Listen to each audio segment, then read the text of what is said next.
That's right. तब मैंने ये भी याद किया कि अर्जुन देव को कैसा लगा होगा। फिर कई गुरुओं को तो उन्होंने चिनवा भी दिया था, बहुत सताया था औरंगजेब ने, तो उनको कैसे कष्ट सहने पड़े होंगे, और फिर भी वो मुस्कुराते रहे थे।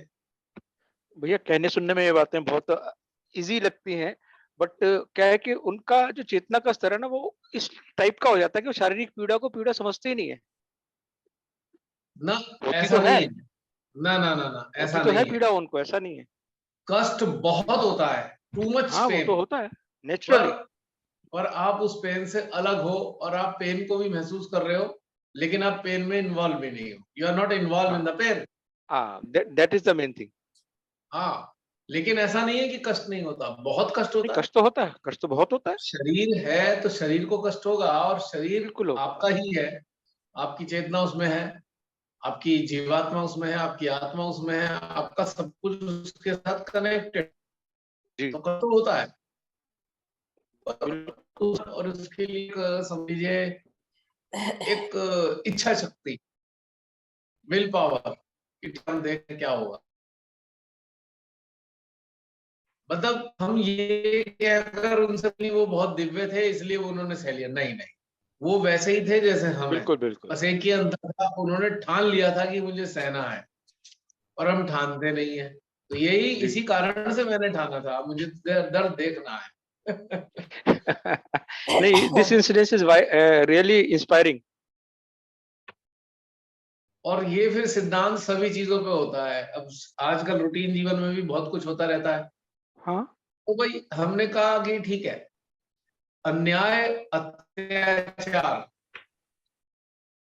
और अनाचार, मानवता की खिलाफत सहने के, इसे तो हम नहीं सहन करेंगे, लेकिन बाकी शरीर वरीर के कष्ट सब सह सकते हैं, कोई आपने तो दिक्कत भैया नहीं। वो वर्कशॉप में वो 150 किलो का वो उठाया था, वही बताया था कमर में कितना वो पेन हुआ था और क्या प्रॉब्लम थी। हाँ, वो भी गड़बड़ हो गई थी। वो भी बहुत मजा आया था। वो और तो नहीं मैंने वो इसलिए नहीं किया था, मैं तो काम कर रहा था, उसे उठाने की कोशिश कर रहा था।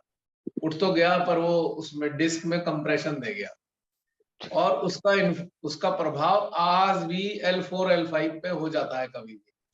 वो जो काम किया मैंने, ये 2001 की बात है, और अब 21 इयर्स बाद भी उसका इम्पैक्ट अभी भी आता है L4 L5।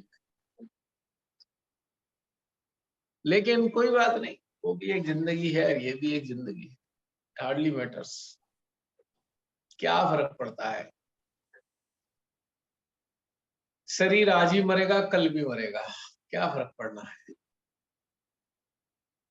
शरीर भले ही मर जाए, पर हमारी चेतना ना मरे। हाँ जी। और चेतना मरती कब है? जब आप मन के चंगुल में फंस जाते हैं, मन के चंगुल में फंस जाते हैं, तो चेतना आपकी मर जाती है। और अगर आप चेतना से सजग हैं, तो फिर कोई फर्क नहीं पड़ता, शरीर मरे तो मरे, तो मरता ही आ रहा है, मरेगा, आज नहीं तो कल मरेगा। इसका कोई बिल्कुल जी, खास बिल्कुल। महत्व नहीं है, बस इतना ही महत्व है, इस शरीर रहते हुए हम उस तथ्य को प्राप्त कर, उस जी, ऑप्टिमम लेवल को रिसीव कर लें, अटेन कर लें, उसमें स्थित हो जाएं, क्योंकि ये अवसर शरीर में ही मिलेगा, शरीर के बाहर ही फिर ये अवसर नहीं मिलता। बिल्कुल, बिल्कुल।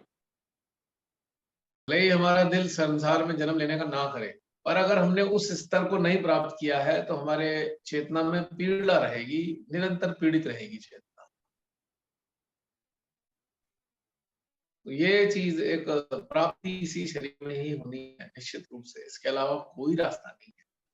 नहीं, वो कहते हैं ना भैया कि देवता लोग भी मनुष्य जन्म के लिए तरसते हैं, क्योंकि मनुष्य जन्म में ही हम ये कर सकते हैं, अपने आध्यात्मिक उत्थान कर सकते हैं, तब कर अब सकते हैं। देखो ना, ईश्वर को भी मनुष्य शरीर धारण करना पड़ा अनेकों कार्य करने के लिए। जी, बिल्कुल।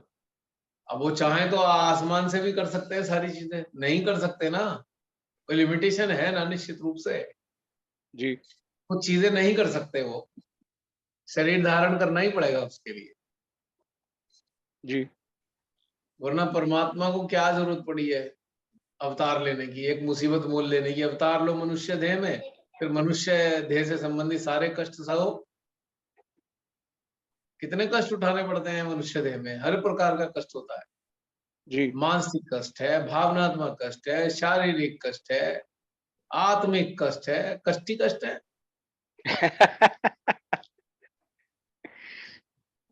और ईश्वर को ये सब झेलने पड़ते हैं जब वो अवतार लेते हैं।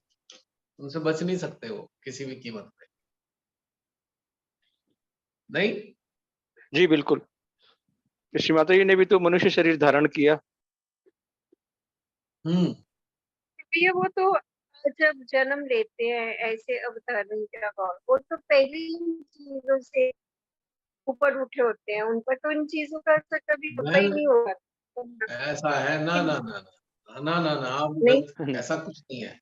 मनुष्य शरीर धारण करते ही वो मानवीय चित्त सारी ट्रेट्स हमारे अंदर आ जाते हैं, चाहे अवतारी क्यों ना हो, और उनकी पीड़ाओं को हमें सहना ही पड़ेगा।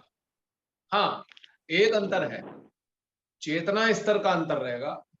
वो मानवीय चेतना स्तर के नहीं होते, पर मानव की सारी पीड़ाओं से गुजरना उन्हें अवश्य पड़ता है।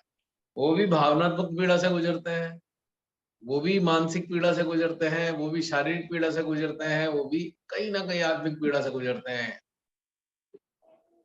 केवल एक ही बात है, उन्हें पता होता है कि मैं भगवान हूं, और उनका मनुष्य का निम्न स्तर की चेतना नहीं होती है मनुष्य की, लेकिन मनुष्य का पूरा सिस्टम तो उनका सारा मनुष्य का है। अब ज्यादा कुछ नहीं समझिए, अगर आप हमें तो ज्यादा पुराने वाले भगवानों का तो नहीं पता कैसे उन्होंने जीवन जिया होगा। पढ़े लिखे में मैं ज्यादा विश्वास करता नहीं। मैं तो श्री माता जी को देखा है और श्री माता जी की चीजें महसूस की हैं, मैं उनके आधार पे कह सकता हूँ। मैं कृष्ण जी की बात नहीं करूंगा, मैं राम जी की बात नहीं करूंगा, भाई पता नहीं, हमने पढ़ा है, हमने देखा नहीं है, जाना नहीं है, समझा नहीं है।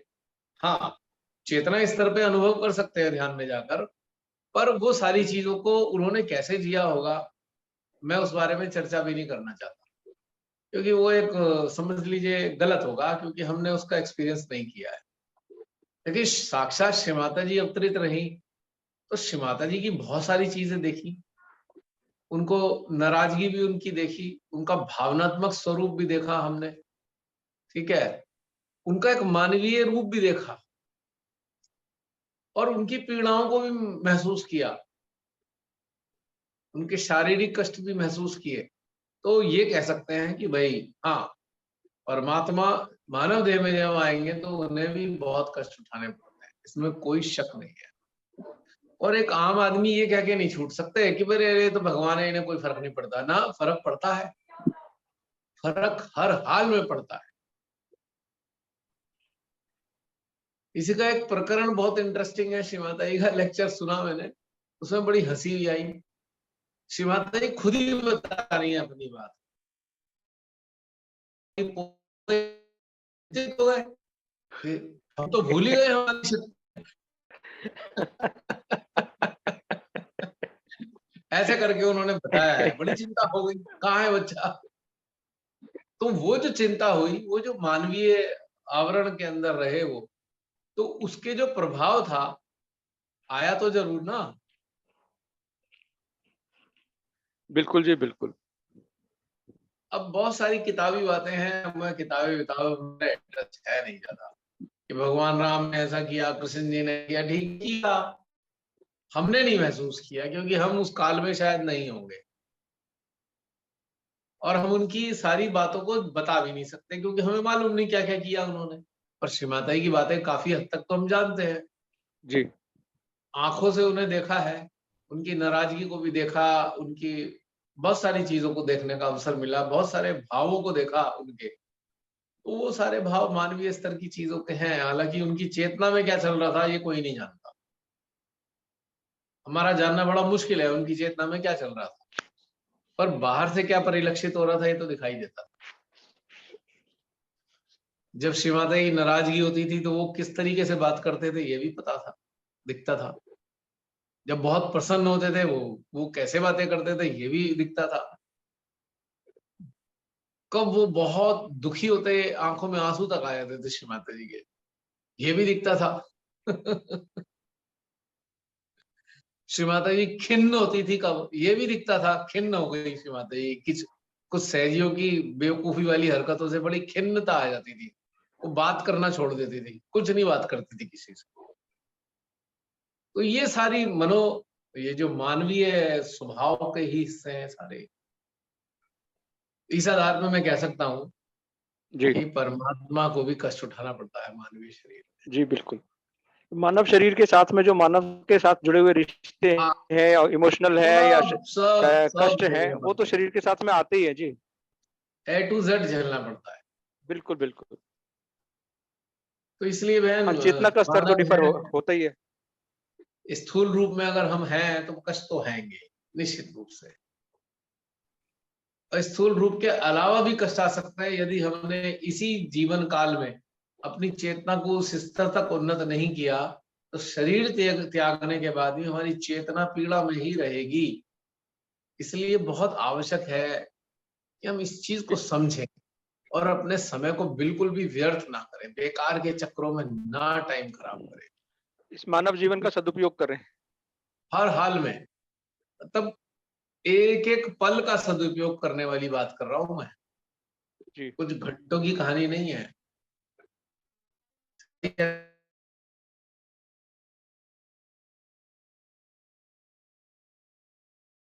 खुली और रात के सोने तक कनेक्टेड रहो और अंदर आत्मचिंतन के दौर से गुजरते रहो ताकि समाधान इकट्ठे हो जाएं। समाधान एक प्रक्रिया है, वो यकायक नहीं मिलता है, एक प्रक्रिया है। समाधान धीरे धीरे मिलती है। जैसे किसी बिल्डिंग को बनाने के लिए पहले नींव भरी जाती है, फिर दीवारें खड़ी होती हैं, फिर उस पर लेंटर पड़ता है। तो समाधान भी एक प्रोसेस है। वो नहीं कि पता लगा आज आंख बंद करके बैठे अचानक समाधान आ गया ना। बिना चिंतन के समाधान नहीं आ सकता। कनेक्टेड स्टेट में ही चिंतन से गुजरना होगा, तभी समाधान आएगा। आ ही नहीं सकता, इम्पॉसिबल, संभव ही नहीं है कि समाधान आ जाए। तो भैया एक चीज बताइए कि अब जैसे मान हाँ जी। लीजिए हमारा मेरा कंप्यूटर पे काम रहता है और कंटिन्यूअसली मतलब कई कई घंटे हो जाते हैं, तो हमें कैसे पता चले कि हम इस दौरान कनेक्टेड थे या नहीं थे? राकेश, ये तो बहुत सरल सी बात समझने की है। अगर सहस्त्रार हार्ट में कनेक्टिविटी फील हो रही है तो आप कनेक्टेड हो। काम से क्या लेना देना इस बात नहीं का, काम मतलब तो आप बाहर से जो कर रहे हो। जिस दौरान हम काम कर रहे हैं, हाँ, हाँ, वैसे तो कनेक्टेड रहते हैं, लेकिन कनेक्शन कई बार कट जाता है जी, तो ये ये एहसास नहीं एक पता कि हम जो है काम में इन्वॉल्व थे या हम कनेक्टेड थे। नहीं नहीं नहीं, ये एक अभ्यास का विषय है कि आपको काम करते हुए भी कनेक्टेड होना है। इसे प्रैक्टिस करनी होगी इसकी, वरना नहीं बनेगी बात। अब ये हम कह नहीं सकते कि हमें पता नहीं लग रहा है, तो ये अगर पता नहीं लग रहा है तो ये बड़ी बड़ी बारी हमारी तरफ से बड़ी कमी है। ये क्यों नहीं पता लग रहा? काम तो हम बाहर से कर रहे हैं ना। इसका मतलब हम काम में चिपक गए गोंद की तरह। हमें डिटैच होके काम करना है। डिटैच का मतलब है डिवाइन से अटैच रहें और इधर काम करते रहें। इसे हम कहते हैं कनेक्टेड स्टेट रहते हुए काम कर। अब काम में एकदम घुस जाना वो गलत चीज होती है। It is a very wrong thing. क्या आप अटैच हो गए? ये एक अभ्यास है कि हम कनेक्टेड स्टेट में ही काम करें। अब आप देखेंगे, अभ्यास बनाएंगे ना, 10-12 दिन मुश्किल से लगेंगे, बन जाएगा अभ्यास। It is so simple. थोड़ी थोड़ी देर के लिए आप भूल जाएंगे, फिर आप याद करके दोबारा कनेक्ट महसूस कीजिए कि हाँ, मेरे को तो एनर्जी फील हो रही है।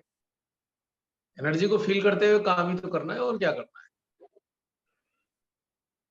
अब देखिए, है ना संभव? ये जी जी प्रैक्टिस करनी पड़ेगी और इसके बिना काम नहीं चलने का, ये बात पक्की है। सारे सहजी इस बात को समझ लें। कुछ भी बोल दें आप मेरे से, कुछ भी कहानी बता दें कि भाई ये वो ऐसे वैसे, काम नहीं चलने वाला है। एक बात स्पष्ट बोल रहा हूं मैं। जो YouTube में देख रहे हैं, ये सारी बातें सुन रहे हैं, सारे सहजियों से मेरा निवेदन है, आप कोई भी एक्सप्रेस कर दे अपनी प्रॉब्लम, अपनी कोई भी मजबूरी, अपनी समस्या, कोई भी चीज एक्सप्रेस करने से बात बनेगी नहीं, अंततः नुकसान ही उठाना पड़ेगा। भैया इसीलिए मैंने जानबूझ के क्वेश्चन किया है कि मेरी नहीं हो सकता हाँ हाँ, कि भाई जिन का मतलब काम है और उनको इन्वॉल्व रहना पड़ता है, ऐसा मान लो एक डॉक्टर है कोई, he is involve in the operation, तो वो पूरा 100% कंसंट्रेशन उसका उधर ही फोकस रहता है। आपको एक बड़ा आज का एक बहुत बढ़िया बात बता, जी एक हमारे उस पे YouTube के उसपे कमेंट बॉक्स में एक सहजी ने लिखा कि 5 साल से हम श्रीमाता से जुड़े हैं, सहज में हैं, पर हमें बड़ी समस्या है। मेरी पोस्ट के नीचे लिखा था, शायद पोस्ट के नीचे लिखा था, वीडियो पे लिखा था, याद नहीं आ रहा मुझे, कि हम जो हैं पुलिस विभाग में हैं और हमें झूठी FIR लिखनी पड़ती है, झूठ बोलना पड़ता है, सब कुछ झूठ झूठ करना पड़ता है, तो हम क्या करें? साउंड तो ब्रेक हो रही है भैया आपकी शायद। मैंने उनसे लिखा कि अगर आप श्रीमाता से जुड़े हैं तो ये प्राथमिकता आपको डिसाइड करनी है कि आपको असत्य के रास्ते पे जाना है कि सत्य पे। इसका कोई सॉल्यूशन नहीं है। आप ये लेम एक्सक्यूजेस नहीं दे सकते, अरे विभाग ऐसा है, वहां तो ये सब करना पड़ता है। मत करो ना, कौन कह रहा है करने को? छोड़ दो। कमजोरी है ना आपकी, छोड़ नहीं सकते ऐसे काम, या आपकी कमजोरी है आप शक्तिशाली नहीं बन सकते कि नहीं जी मैं तो झूठी लिखूंगा नहीं, त्याग नहीं कर सकते ना। लेकिन अब रास्ता कुछ नहीं है, इसके अलावा दूसरा कोई ऑप्शन है नहीं। साउंड झूठे का केस प्रॉब्लम आ रहा लगाने है भैया, पड़ते हैं। अब झूठे केस पता है आपको कि गलत कनेक्टिविटी है। का प्रॉब्लम। अगर झूठे केस लगाएंगे, किसी के साथ तो अन्याय कर रहे हैं ना, और आप अन्याय कर रहे हैं और सही रास्ते चल रहे हैं, तो दो चीजें विपरीत हो गई ना, विरोधाभासी। एक ही करनी चाहिए ना, या तो अन्याय की तरफ चलिए या न्याय की तरफ चलिए। इसका कोई जुगाड़ नहीं है। I am sorry. ऐसी एक बहुत पहले की बात है, एक वकील साहब से बात हुई मेरी, तो जम्मू के थे। रमनी बहन, जब यहाँ 2014 में आया था मैं आपके उधर शिवरात्रि पूजा में, तो एक जम्मू से वकील साहब भी थे, मेरे ही रूम में थे। कह रहे मैं वकील हूँ और ये, मैंने कहा वकील साहब छोड़ दो जॉब अगर श्रीमाता जी से प्रेम रखना है तो, वरना नुकसान तो उठाओगे, गारंटी से लिख के दे रहा हूँ स्टाम्प पेपर पे, नुकसान तो उठाना पड़ेगा। अब ये कह के आप भगवान जी के सामने ये नहीं कह सकते, जाके जब आपका हिसाब किताब लगाया जाएगा तो आप ये नहीं कह सकते जी मैं वकील था इसलिए मुझे ये सब करना पड़ा।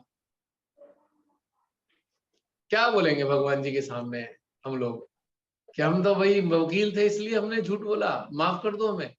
तो कैसे माफी? क्यों चुना ऐसा रास्ता? वकील ऐसे भी तो होते हैं, ईमानदार भी तो होते हैं, सारे वकील बेईमान थोड़ी होते हैं।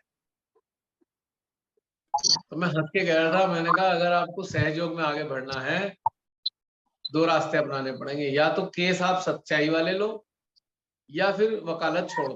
बेटा कोई प्लीज बंद करो, बार बार ना खोलो। दूसरा कोई रास्ता नहीं है, डेफिनेटली दूसरा कोई रास्ता नहीं। ये कोई मजाक नहीं है ना, कोई फैशन है कि हम सहज में आ गए, कोई फैशन है। No no no, it is a very serious thing, very serious. आपके भीतर भी देवता है और बाहर भी देवता है। You are answerable to all the deities. हर हाल में, हर पल आंसरेबल है आप उनके लिए, आपको देने पड़ेंगे क्वेश्चन, उनके क्वेश्चन खड़े होंगे हमारे अंदर। बचा नहीं जा सकता है क्या के नहीं ये वो सब ये लेम एक्सक्यूजेज है, नहीं चलेंगे, किसी काम नहीं आएंगे। अब जो यमराज जी के सामने चित्रगुप्त जो हिसाब किताब निकाल के बैठेंगे ना, तो ये सब काम नहीं आने वाली चीजें।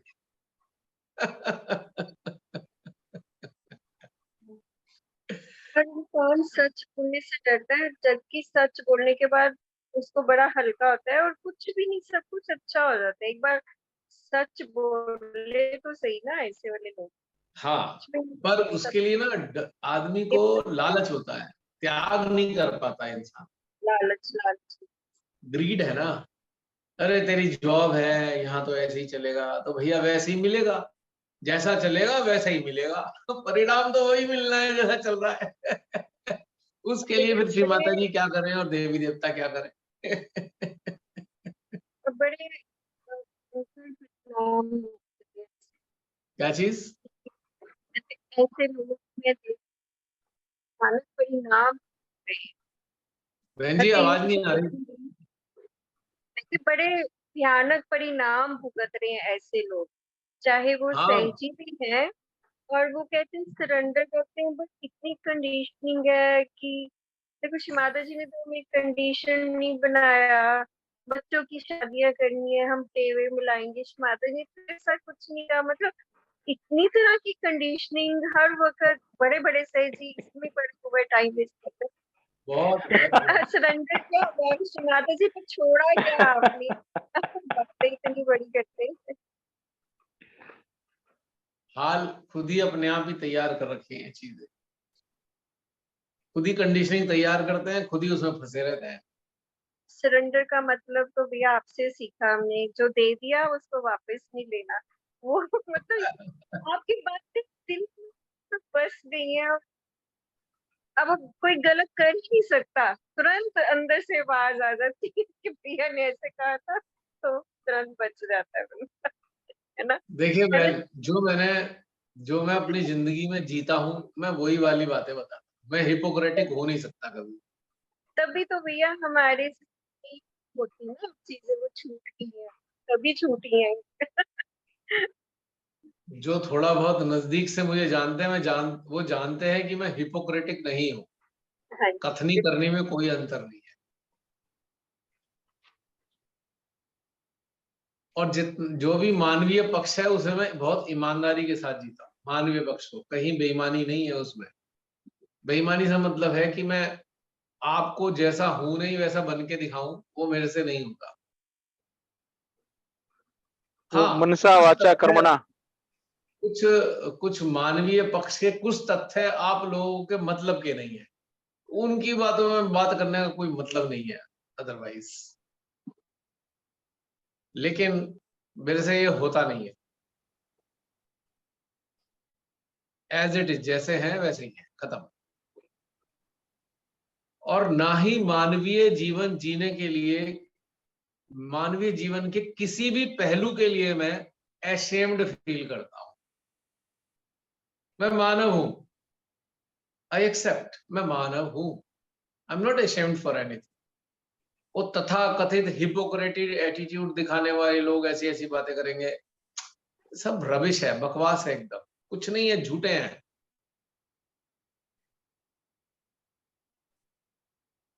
अगर आप अपने से ईमानदार हो तभी आपका कनेक्शन स्टेब्लिश हो सकता है, अन्यथा नहीं हो सकता।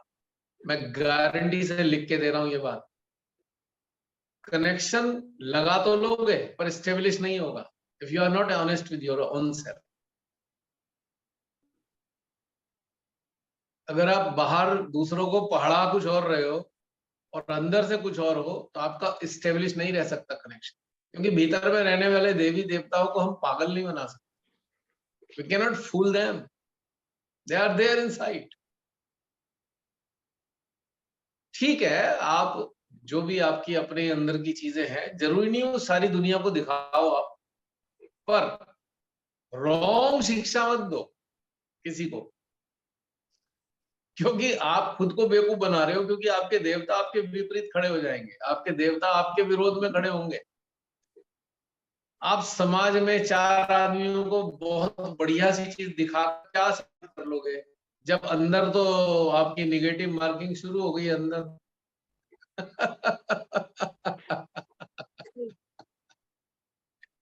ठीक है, आपको जो आपकी जीवन की कुछ ऐसी बातें हैं आपकी, क्या देखो मैं आपको एक स्पष्ट बात बता रहा हूं, मानवीय जीवन सभी का एक सा होता है, सभी का एक सा होता है, ये भी मैं सत्य बता रहा हूं। कोई स्पेशल नहीं है कोई भी, नोबडी इज स्पेशल। पहली बात तो ये समझना होगा। हाँ, मानवीय जीवन में चेतना स्तर पे किसी के कुछ उपलब्धियां हो सकती हैं, कुछ प्राप्तियां हो सकती हैं, वो हमसे अलग हो सकती हैं प्राप्तियां। पर जहां हम बात करते हैं मानवीय जीवन की, 99.9% मानव एक सा ही जीवन जीते हैं सारे। कोई अंतर नहीं है।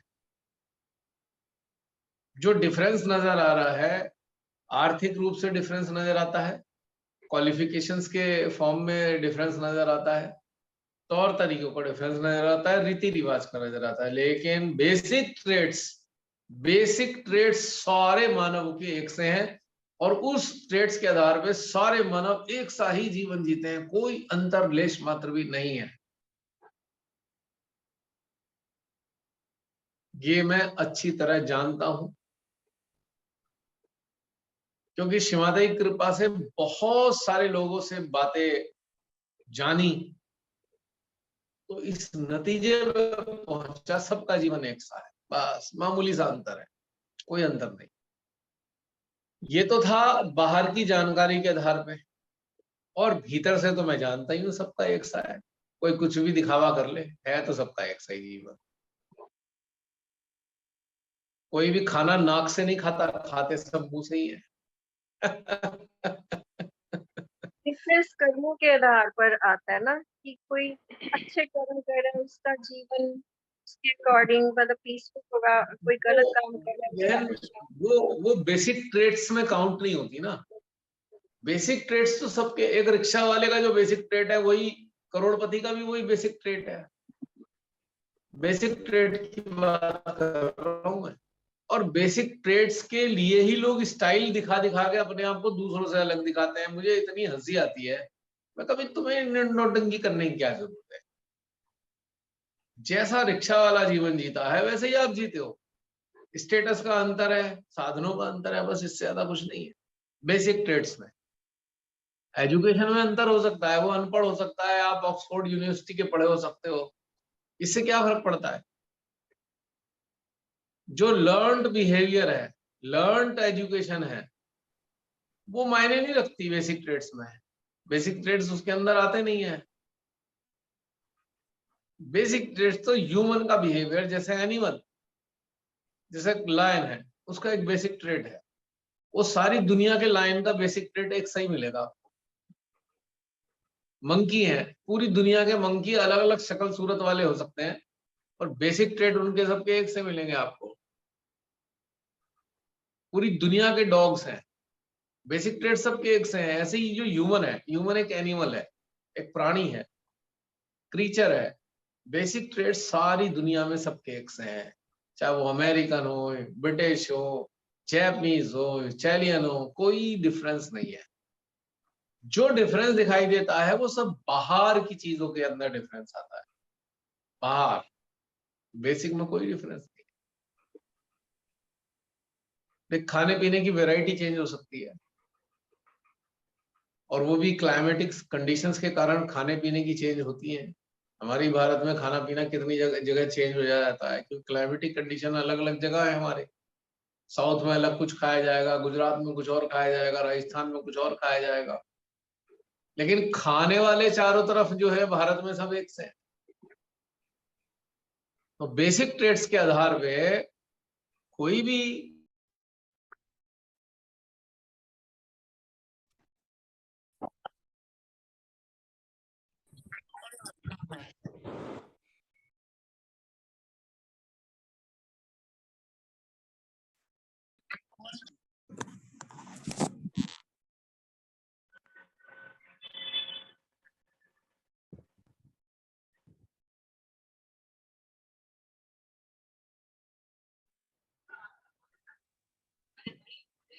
हाँ जी बहन जी, रमनी बहन आ गए आप? हाँ जी, हाँ जी, हाँ जी। हाँ, तो मैं कह रहा था कि बेसिक ट्रेड के आधार पे कोई भी मनुष्य भिन्न नहीं है। और मैं देखता हूँ बहुत से लोग ऐसा नाटक करते हैं जैसे हम तो बड़े स्पेशल हैं, हम बड़े एलीट टाइप के हैं, ऐसे नौटंकी करते हैं, तो बड़ी हंसी आती है। क्या जरूरत है करने की भाई। तो यहाँ पर अगर जो ऐसा चेंज करेगा, उसको ये प्रॉब्लम उठानी पड़ेगी कि उसका सिस्टम बेकार हो जाएगा, कनेक्टिविटी खराब हो जाएगी उसकी सारी की सारी, फिर वो सफर करेगा बाद में। तो सबसे अच्छा तरीका यही है कि क्यों इस झंझट में पड़ा जाए। अपना सीधा सच्चा जीवन जिया जाए, जैसे हो वैसे ही रहो, खत्म।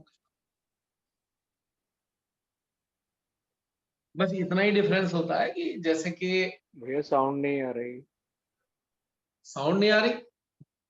आ रही है। हाँ, नहीं तो आवाज आ रही है। राकेश जी, आपके यहाँ पे नेटवर्क इशू है, हम सबको आ रही है। हाँ, आवाज तो आ रही है। तो जितना आप सरल होते जाएंगे, सरल, जितना आप अपने आप से ईमानदार होते चले जाएंगे, उतनी आपको अपने अंदर डेप्थ महसूस होगी, ग्रेविटी फील करेंगे, ग्रेविटी। बिल्कुल ठीक है। अगर मैं सीधी सीधी बात कहूं तो सरलता ही गहनता है, ये समझने की बात है। सरलता ही गहनता है।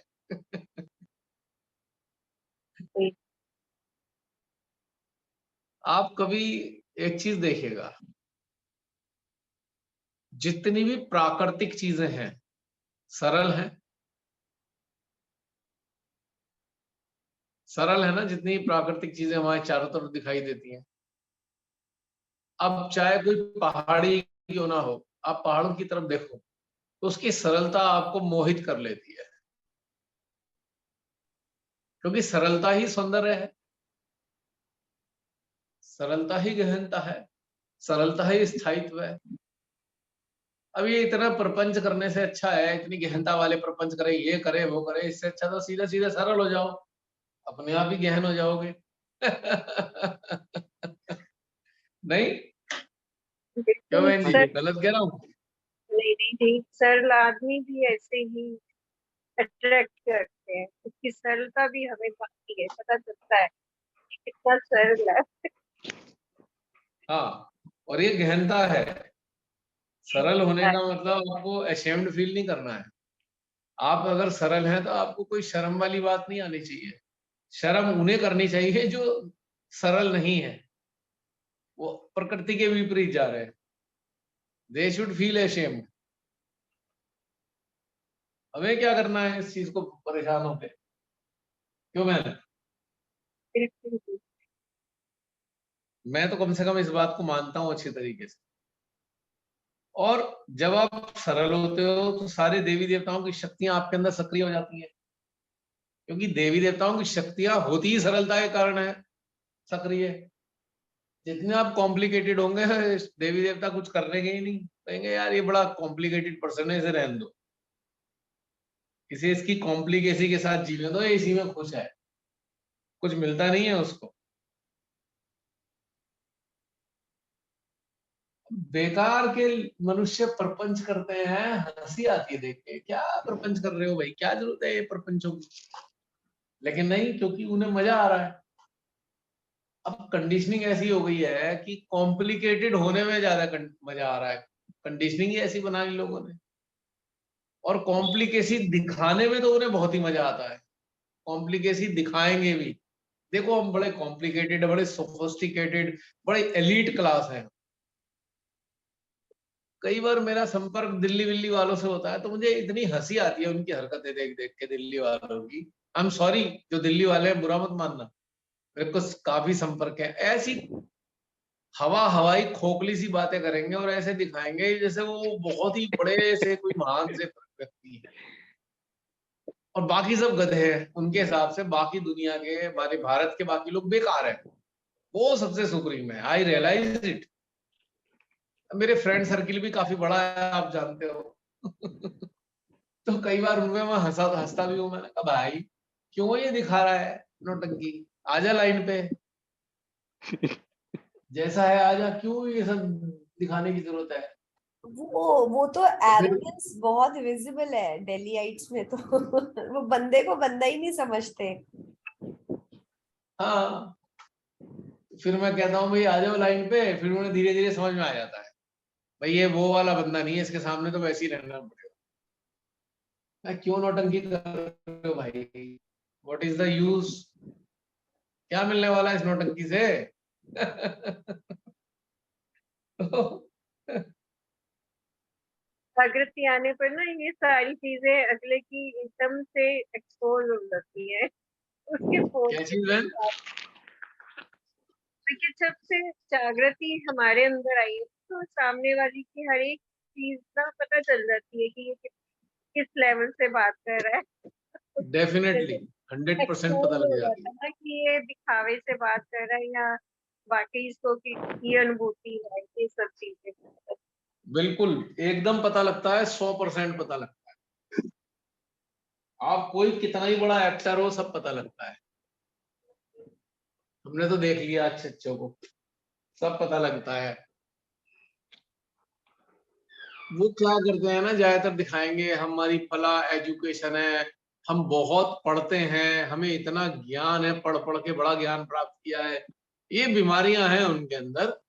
हम मेट्रोपॉलिटन सिटी में रहते हो, तुम कस्बे में जैसे शहरों में रहते हो, तुम छोटे शहर वाले हो, हम बड़े शहर वाले हैं, ऐसी वाली बीमारियां हैं उनको। और मैं कहता हूँ सारे मानसिक रोग हैं ये, मानसिक रोगी हैं टोटल। सच्चाई ये है।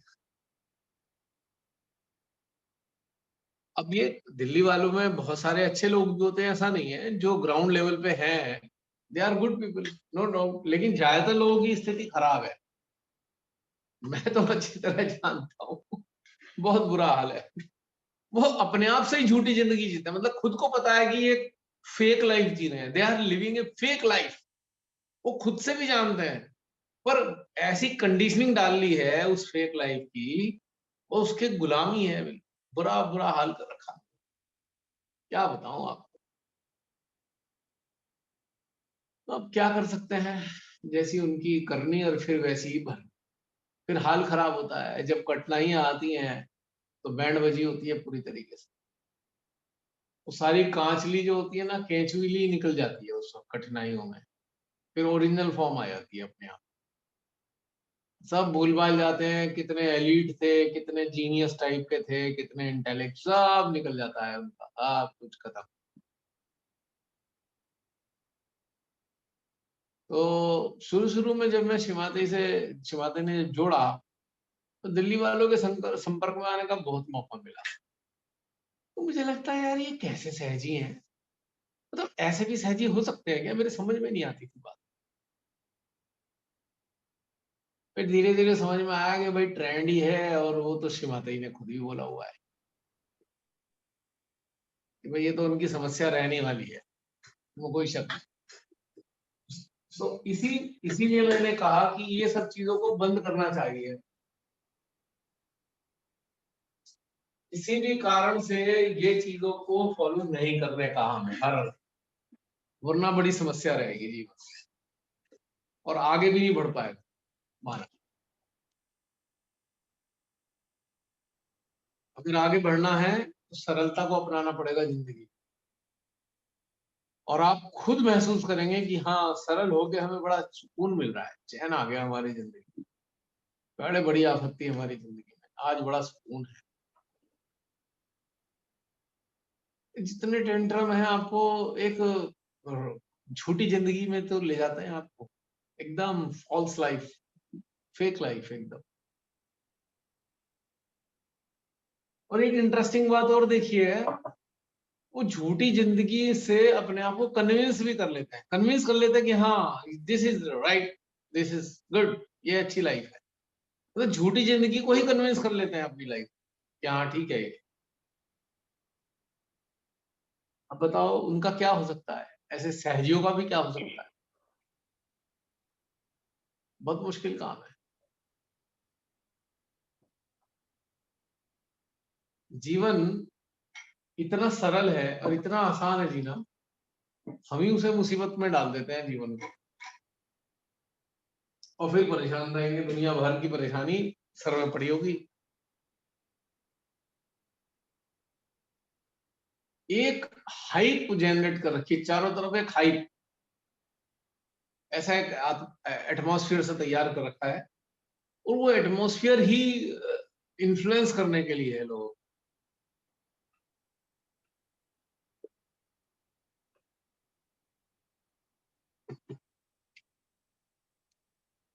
अब वो इन्फ्लुएंस से होगा क्या, आप जब कभी 5 स्टार या 7 स्टार होटल में गए होंगे, तो जब वो सर्व करते हैं तो कितने कितने उसमें लपेटा लपाट करके सारा खाना लाया जाता है, ऐसा लपेट, वैसा लपेट, ऐसा लपेट। और जब खाने बैठते हैं, जब लाते हैं तो बड़ा ऐसा लगेगा वो कहाँ आ गए हम। जब खाने बैठेंगे तो उसे एक एक करके निकाल के बाहर फेंकते हैं, शांति से खा रहे होते हैं। अब उसमें छुरी कांटे भी एक तरफ रख दें, कौन झंझट में पड़ेगा छुरी कांटे के, सीधा सीधा हाथ में खाता है आदमी। देखा है ना आपने? लेकिन जब वो सर्व करेंगे तो बस ऐसा लगेगा कि बस उनसे अच्छा सर्विस तो किसी की है नहीं, बड़ा डेकोरेटिव स्टाइल होगा उनको खाना सर्व करने का। अब उससे क्या पेट भर जाएगा? वो जो सर्व कर रहे हैं इतना डेकोरेटिव स्टाइल में, उससे क्या हमारा पेट भर सकता है? और जब जब खाना शुरू करते हैं तो अपना वो खाना फिर देसी स्टाइल में खाता है इंसान, है ना? वो बड़ी स्टाइल स्टाइल देख के फिर फाइनल 2 मिनट मुश्किल से स्टाइल होती है सोफिस्टिकेशन। 2 मिनट बाद वो सब सोफिस्टिकेशन ढह चुका होता है। और यही हाल अगर आपने देखना हो, एलीट क्लास की पार्टीज जो होती है, लेट नाइट पार्टीज हो या कोई भी ऐसी पार्टी वार्टी हुई एलीट क्लास की, जो जो पार्टी में आने से पहले एकदम सोफिस्टिकेटेड थे, पार्टी शुरू होने के बाद देखिए उनका वास्तविक रूप कैसे बाहर निकल के आता है। वो पता लगेगा सभी वैसे ही निकल रहे हैं, और सभी वैसे ही हैं, और बाहर से हटते ही फिर सब वैसे हो जाते हैं, डुप्लीकेट। फिर वही वैसे ही सोफिस्टिकेशन आया था उनके अंदर पार्टी खत्म होते ही। अगर कुछ होश में रहे तो बिल्कुल दोबारा सोफिस्टिकेटेड हो जाएंगे। अगर होश खो दिया, लिकर विकर जा चुकी पेट में, तो फिर तो सुबह तक भी वो एलिट नहीं बन सकते तब तक। तो भाई ये नौटंकी करने की क्या जरूरत है? बहुत सोफिस्टिकेटेड हो, क्या जरूरत है ये सब करने की? ओरिजिनल फॉर्म तो बाहर आ ही गई ना, और वो ओरिजिनल फॉर्म भी सब एक्सेप्ट कर लेते हैं। और जो और जो क्या सोफिस्टिकेशन है वो भी एक्सेप्ट कर लिया। मतलब कितने कमाल की बात है कि हम एक स्टाइलिश जीवन जीते हैं, हमने ये भी स्वीकार कर लिया। हम वास्तव में एक जैसे एक साधारण मानव होता है, हम साधारण मानव जैसे ही हैं ये भी स्वीकार कर लिया।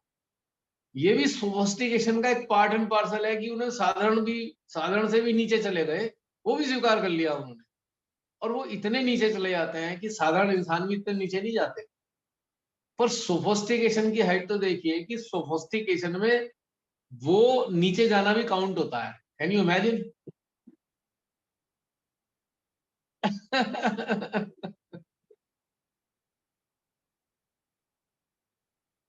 मैंने बहन सारे रंग देखे हैं मानव जी। मतलब मैंने क्या देखे, मेरे को मौका मिला सारे कुछ देखने का, भिन्न भिन्न प्रकार के रंग देखे, और असलियत क्या है, सब एक से है। बस ऊपर की जो लीपा पोती है वो थोड़ी अंतर है, बाकी कोई अंदर से सब वैसे ही है। वही सब हरकतें होंगी, जो एक लोअर क्लास की हरकतें होंगी वो उनकी भी हरकतें हो जाएंगी एक एक समय बाद। जिसे वो हम कहते हैं एलीट क्लास है और कहते हैं वो लोअर क्लास है, वो हरकतें वैसे ही हो जाएंगी सबकी कुछ समय बाद। दो चार चीजें अंदर चली जाएं, दो चार पैग वैग अंदर पेट में चले जाएं, फिर वही ओरिजिनल फॉर्म आ जाती है। वो सारी सोफिस्टिकेशन, सारी स्टाइल सब गायब हो जाती है। और सुबह उठते ही फिर वही लबादा ओढ़ लेते हैं अपने ऊपर। मतलब सुबह उठे, नशा वशा उतरा, फिर वही वाला लबादा ओढ़ लिया अपने ऊपर, फिर सोफिस्टिकेटेड हो गए, स्टाइलिश हो गए। क्या मजाक मजाक की बात है नहीं? क्यों बहन जी, है ना मजेदार बात ये? और आपसे ज्यादा और कौन जानेगा? आपके तो चारों तरफ ऐसे ही घटनाक्रम चलते रहते हैं।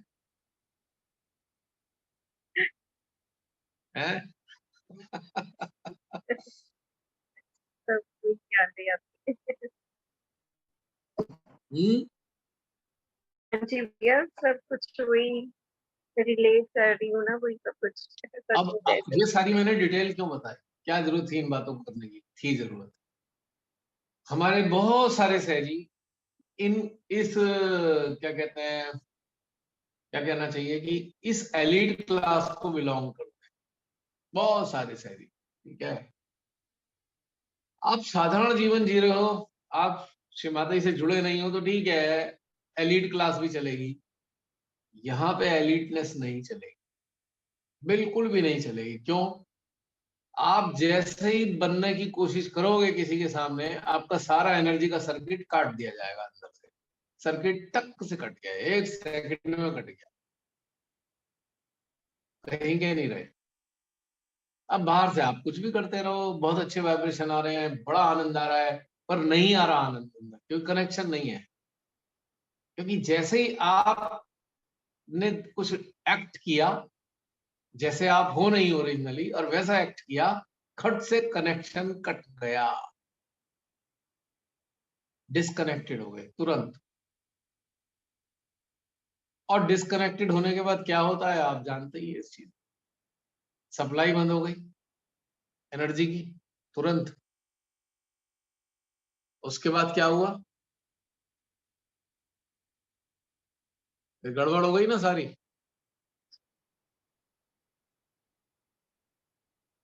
तो जब डिस्कनेक्टेड हो गए तो ग्रोथ कैसे होगी, ये कोई समझा दे मुझे। जो बिना कनेक्टिविटी के आप कैसे ग्रो कर सकते हैं?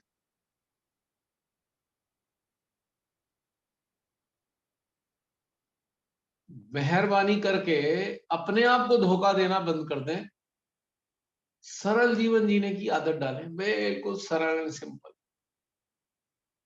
एक साधक को, साधिका को किसी प्रकार के सोफिस्टिकेशन की जरूरत नहीं है, नीड ही नहीं है उसको बिल्कुल भी, कहीं से कहीं तक भी। और बहुत खुशहाल जिंदगी हो जाएगी अगर ये चीज का त्याग कर दे, वरना बहुत बेचारगी और लाचारगी में जीवन जाएगा।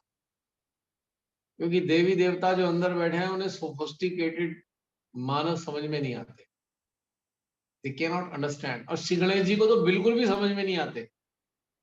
Elite class, sophisticated, intellectual, hypocritic लोग श्री गणेश जी को तो बिल्कुल भी समझ में नहीं आते। और अगर वो रिकमेंड नहीं करेंगे तो समझ लीजिए सारे चक्रों पे सप्लाई बंद हो जाएगी, क्योंकि सारे चक्रों पे श्री गणेश जी बैठे हैं। और माँ के साथ कनेक्ट होने का तो भूल ही जाए, वो परमिशन ही नहीं देते। और महादेव तो हजारों किलोमीटर दूर हो गए, क्योंकि वो तो सरल हृदय के लोगों को ही प्रेम करते हैं। तो ये बहुत सारी छोटी छोटी चीजें हैं इंसान को गहन बनाने के लिए। अब गहनता मैंने बता ही दिया है, सरलता ही गहनता है।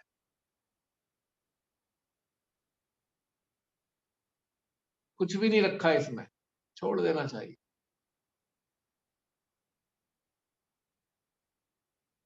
फिर देखिए जीवन में कितना मजा आता है, आपके अंदर शक्तियां महसूस होंगी, आपका कॉन्फिडेंस इतना बढ़ा हुआ होगा, इसकी आप कल्पना ही नहीं कर सकते। और फिर आप किसी भी प्रकार का दर्द सह सकते हो, इजीली सह लेते हो, आसानी से।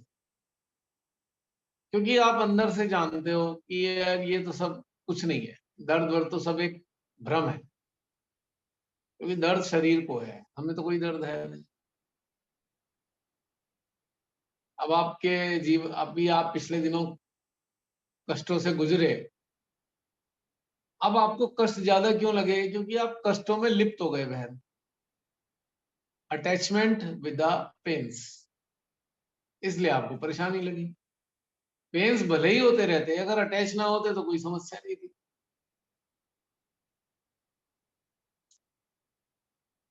तो ये समझने की बात है कि भाई हम उसमें, हमें अटैच होना ही नहीं है किसी चीज। डिटैचमेंट का मतलब है डिटैचमेंट फॉर एवरीथिंग, किसी भी चीज के लिए, किसी भी स्थिति परिस्थिति के लिए डिटैच होना, हर स्थिति के लिए डिटैचमेंट, हर परिस्थिति के लिए डिटैचमेंट। ये है डिटैचमेंट का असली मायने। फिर समस्याएं सॉल्व हो जाएंगी। अच्छा, बहुत से हमारे सहजी बेचारे इन्फिनिटी कॉम्प्लेक्स का शिकार हो जाते हैं ऐसे महान सोफिस्टिकेटेड सहजियों को देख के। इन्फिनिटी क्यों आ रही है? क्योंकि आप उन जैसा दिखना चाहते हो कहीं ना कहीं, पर दिख नहीं रहे हो, इसलिए इन्फिनिटी आ रही है। तो मेरा प्रश्न ये है कि भाई क्यों चाहते हो जिस सामने वाले जैसा दिखना? वाई? क्यों दिखना चाहते हो? जितनी भी संसारिक स्तर की साज सज्जा है वो तो कुछ है ही नहीं, उसका महत्व ही नहीं है कोई। अगर किसी के अंदर जागृति नहीं है तो बाहर की साज सज्जा स्टाइल का महत्व ही क्या रह जाता है? बताइए, क्या महत्व है उस चीज का? हमें शिमादाई ने जिस रास्ते में डाला है उस रास्ते में इन चीजों का महत्व है ही क्या? कि कौन कितना स्टाइलिश है, कौन कैसा दिखता है, उससे हमें क्या लेना देना है? क्या करना है उन सब चीजों का हमें, और उससे हमें क्या प्राप्त होने वाला है? बस ये समझ लेना चाहिए, what we are going to gate.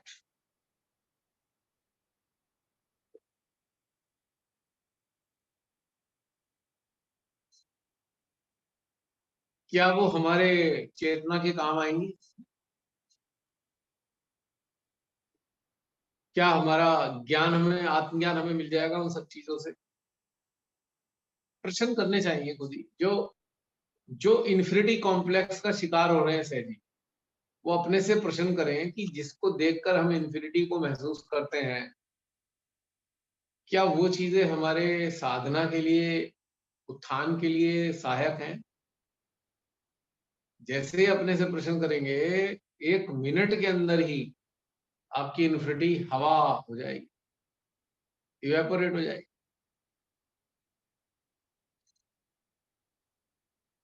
और अब उन सोफिस्टिकेटेड सहजियों से कहने का है मेरा कि भाई आप सोफिस्टिकेटेड क्यों दिखना चाहते हैं? कहीं ना कहीं कोई इन्फिनिटी है आपके अंदर जिसको ढकने के लिए आप सोफिस्टिकेशन दिखा रहे हैं, हिपोक्रेटिक हो रहे हैं। क्या ढकना चाहते हैं? कोई बहुत भारी कमी है अंदर, कोई कॉम्प्लेक्स है, कोई कॉम्प्लेक्स है जिसे ढकने के लिए इतना सब कुछ परपंच करना पड़ रहा है। आजकल नेताओं का हाल देखा आपने? जिस नेता को देखो मंदिर में जाता है। अरे भाई, तुम्हें देश चलाने के लिए अपॉइंट किया था या मंदिरों में जाने के लिए अपॉइंट किया है? जिसे देखो मंदिरों में जा रहा है, इसका मतलब उसके अंदर इतनी कमियां आया कि उसे ढकने के लिए मंदिर का सहारा लेना पड़ रहा है।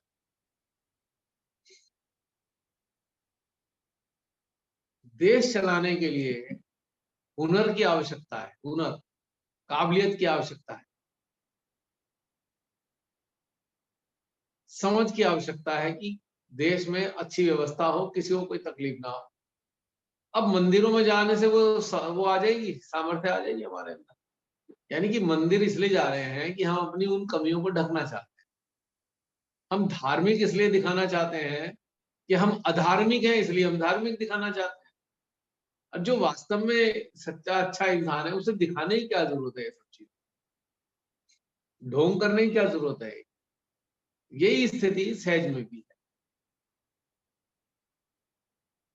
अगर कोई सरल नहीं है तो समथिंग इज रॉन्ग, 100%। कुछ तो गड़बड़ है जो सरल नहीं है।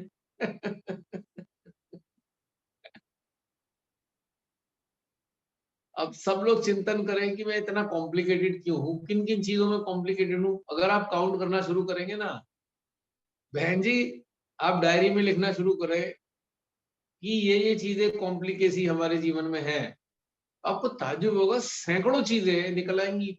एक दिन के अंदर सैकड़ों चीजें निकलेंगी कि यहाँ हम सरल नहीं है, यहाँ हम सहज नहीं है। सैकड़ों चीजें अब सुबह से लिखना, नोट करना शुरू करें तो हैरान हो जाएंगे आप। और हमने उनको ध्यान ही नहीं दिया कभी कि हमें ऐसी चीजें, हम वैसा व्यवहार अपने जीवन में आदत डाल ली हमने, ऐसा व्यवहार करने की, इस प्रकार से रहने की। ये तो बहुत सारी चीजें फेक हैं, इनकी जरूरत ही नहीं थी हमें अपनाने की।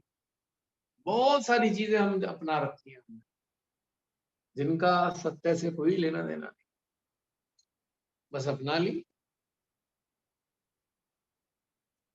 अब एक उदाहरण दूंगा, जैसे मैं सरल सी बात महिलाओं के लिए स्पेशली, भाई किचन में हमें नहा के ही जाना है, ऐसे बहुत सारे लोग हैं नहा के ही जाएंगे किचन में, रोज ऐसी करेंगे, रोज ऐसी करेंगे, और ये कंडीशनिंग बड़ी भयानक कंडीशनिंग हो गई।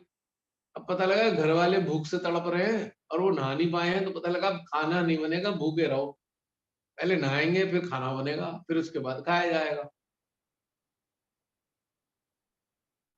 अब ऐसी आदत क्यों डाल ली? कहीं ना कहीं कानों में कोई चीज पड़ी हुई है कि भाई अगर नहा के खाना बनाएंगे तो अशुभ नहीं होगा, अशुभ हो जाएगा अगर बिना नहाए कर लिया। तो एक एक कंडीशनिंग डली हुई है दिमाग में, बस चक्कर में लगे पड़े हैं उसी चक्कर में। या फिर हमने एक ऐसी आदत डाल ली कि उसका हमें अहंकार हो गया, अरे हम तो 4 बजे उठ के नहा लेते हैं। अच्छा, तो मतलब इस चीज का भी हमने एक अहंकार डाल लिया और उसकी हमें आदत पड़ गई कि हमने अलग लोगों से अलग हटके एक चीज कर ली है, बस वो हमें बड़ा संतोष दे रही है चीजें। तो ये भी एक बड़ी भारी समस्या है बहन जी। छोटी छोटी चीजें ऐसी हैं, हंसी आती है देख देख के, अगर आप देखेंगे। अच्छा, अगर आप अच्छा ये नोटिस कर लें, सब लोग, कोई आप करना चाहते हैं या कोई करते हैं, डेली काम कोई ऐसा करते हैं, आप एक बस क्वेश्चन करो, मैं कर क्यों रहा हूं ये काम, आपको इसका उत्तर मिल जाएगा। क्यों कर रहे हैं हम ये काम, एक क्वेश्चन अपने आप से। तो ये आप जो सब बातें कर रहे हैं ना, ये आजकल क्योंकि एक मेरा एक तरह का बेड रेस्ट चल रहा है, तो मैं ये सारी चीजें यही चिंतन चलता रहता है, और आज आप सब कुछ वही कुछ बोल रहे हैं कि मेरी सारी कंडीशनिंग टूट गई, अब नहीं करती तो भी हो रहा है ना। मतलब हर एक चीज को उससे रिलेट कर रही हूँ, जो कुछ मैंने इन दिनों में चिंतन किया, महसूस किया, वो सब आप भी वही बता रहे, इसलिए बहुत अच्छा लग रहा है। इतना इम्पोर्टेंट है सच्ची। अगर हम किसी सिस्टम से बंध गए तो समझ लो हमारे गले में पट्टा पड़ गया।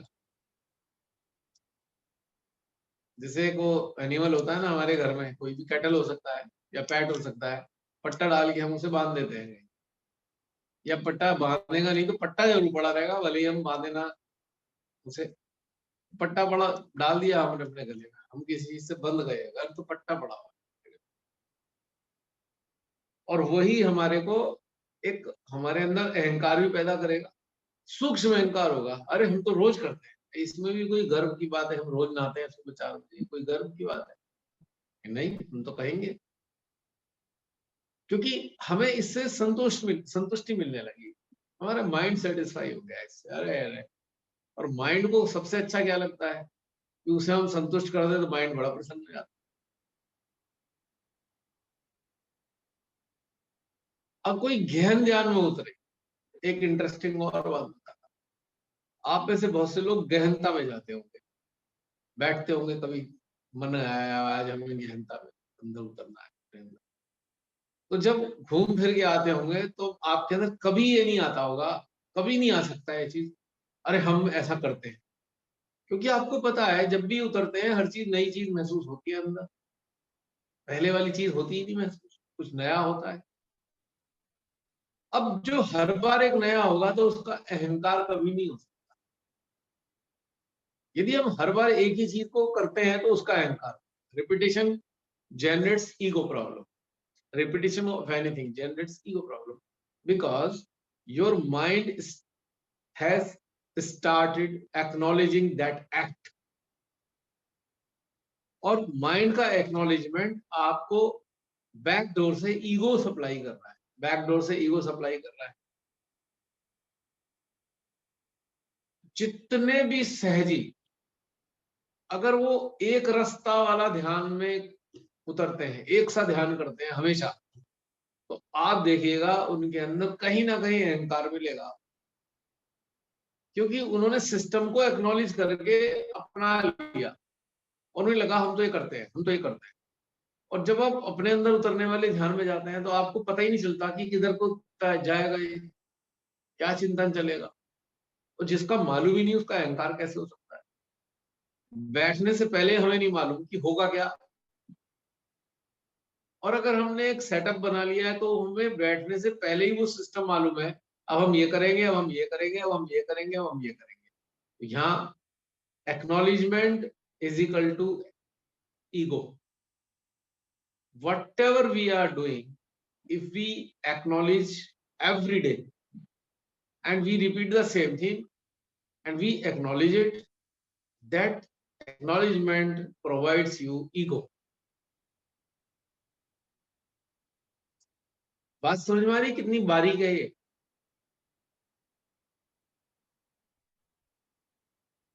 कितने प्रकार की कंडीशनिंग होती है ना, सैकड़ों प्रकार की कंडीशनिंग हम तैयार करते हैं और सारी कंडीशनिंग हमें ईगो प्रोवाइड करती है।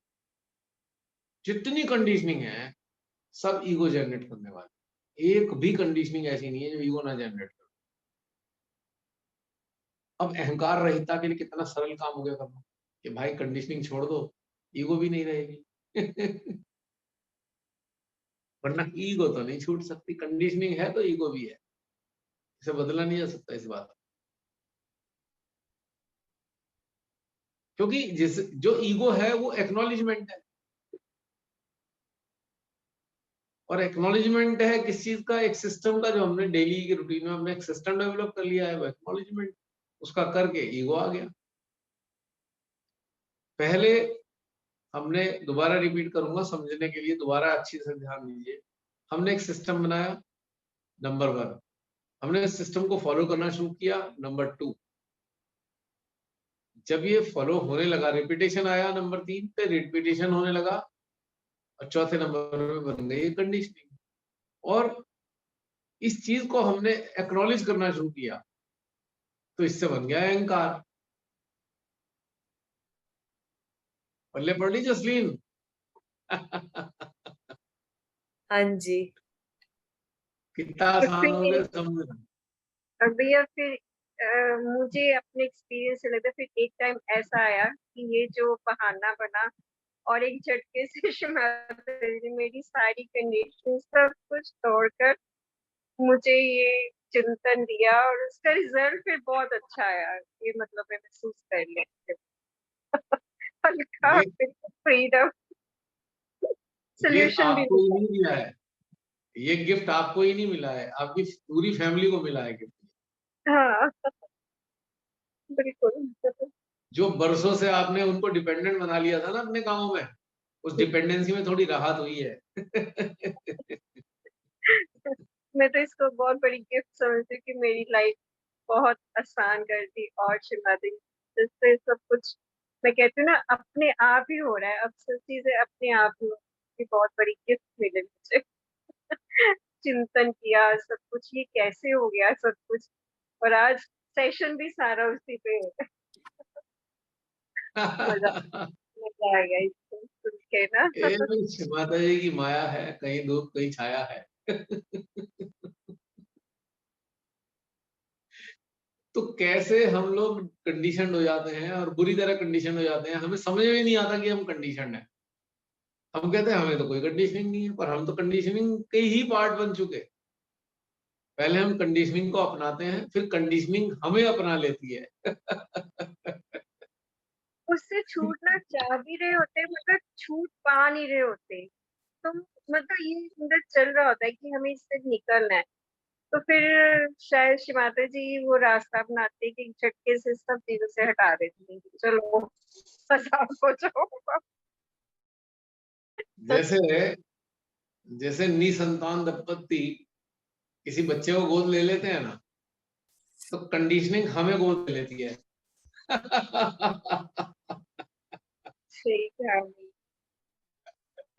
कंडीशनिंग ने हमें गोद ले लिया, बस बस अब हम सेट हो गए बिल्कुल। अब मजाले हम उससे हटकर कुछ सोच लें, सोच ही नहीं सकते। अब जैसे हमारे समाज में एक नई ब्रीड पैदा हुई है, पिछले कुछ सालों से एक नई ब्रीड पैदा हुई, उन्हें कहा जाता है अंधभक्त। उनका कुछ हो नहीं सकता एक्चुअली, क्योंकि उन्हें सीवियर कंडीशनिंग ने गोद ले लिया है। They can't change. till their हाँ, extinction of their life. Change नहीं हो आपने सकते। पोस्ट डाली थी वो किसी सहजी ने लिखी हुई थी, जी ये किसी अंधभक्त की आज डाल दी थी ना आपने पोस्ट, पता नहीं मीडिया में। हाँ, अब देख हाँ, लो कैसे उद्गार थे उनके, कैसे व्यूज थे उनके। बताओ। अब ऐसे अंधभक्तों को आप सहजी कह सकते हो क्या? Can you name them as सहजी? Is it possible? नहीं कह सकते। अगर वास्तव में हम सहजी कहलाना चाहते हैं, इसके कुछ सिम्टम्स और कुछ लक्षण होते हैं जो बाहर से दिखाई देने वाले, कुछ लक्षण बाहर वाले दिखाई देते। सहजी का सबसे पहला बाहरी लक्षण, वो हर प्रकार के धर्म से परे होगा। जितने बाहरी धर्म दिखाई देते हैं उससे ऊपर उठा हुआ होगा। वो जात पात बिरादरी से ऊपर उठा हुआ होगा। नंबर 2, जात पात बिरादरी। एक, वो किसी भी प्रकार की राजनीतिक विचारधाराओं का गुलाम नहीं हो सकता। नंबर 4, वो धार्मिक रूप से कट्टर नहीं हो सकता, फैनेटिक यानी कि फैनेटिक नहीं हो सकता। नंबर 4। नंबर 5, वो मानव कल्याण के अतिरिक्त उसके पास कुछ और टारगेट नहीं होता। मानव कल्याण अगर किस चीज से होगा उसको वो चीज पता होती है और वो उस चीज की तरफ चलता है, वो ही मानव कल्याण की तरफ जाता है। उसे किसी प्रकार की भौतिक स्तर पर गेनिंग का कोई डिजायर नहीं होता।